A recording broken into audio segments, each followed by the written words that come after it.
শুভ সকাল, আসসালামু আলাইকুম। কেমন আছেন সবাই? আশা করি সবাই ভালো আছেন। আলহামদুলিল্লাহ আমরাও ভালো আছি।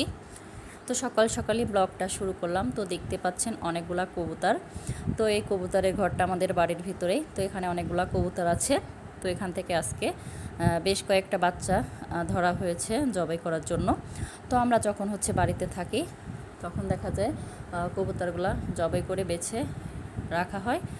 পরবর্তীতে যখন বাসায় যাই তখন নিয়ে যাওয়া হয়। তো এটা হচ্ছে কাঁঠালের গাছ। তো এটা আমাদের বাড়ির ভিতরেই আর কি। তো দেখতে পাচ্ছেন এই যে এই কবুতরগুলা ধরা হয়েছে।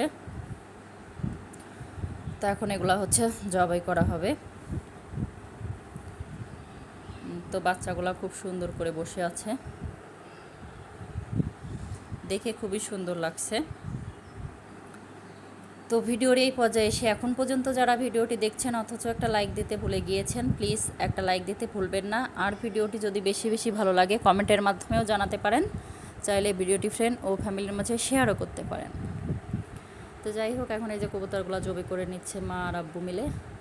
তো কবুতর জবাই করা শেষ। তো এদিকে আবার ট্রেন যাচ্ছিলো, তো একটু শেয়ার করলাম, দেখে অনেক ভালো লাগছে আর কি। তো ট্রেনটা চলে গেল। তো যাই হোক, এখন বাড়ির ভিতরে চলে আসলাম। এখন বাড়িতে এসে যে গরম পানি করে নিয়েছে মা। এখন এই যে কবুতরগুলো একে একে ভিজিয়ে নিচ্ছে। তারপরে এই যে ফোর পাখনাগুলো উঠানো হবে আর কি, উঠিয়ে পরিষ্কার করা হবে। তো এটা খুব সহজে পরিষ্কার করা যায় এভাবে পরিষ্কার করলে। তো দেখতেই পাচ্ছেন পরিষ্কার করা শেষ। তো এখন শুধু কেটে বেছে নেওয়ার পালা।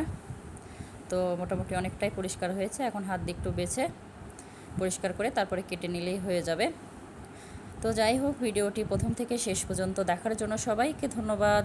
আপনাদের সবার সুস্বাস্থ্য ও দীর্ঘায়ু কামনা করে আজকের ব্লগটি এখানেই শেষ করছি। আল্লাহ হাফেজ, আসসালামু আলাইকুম।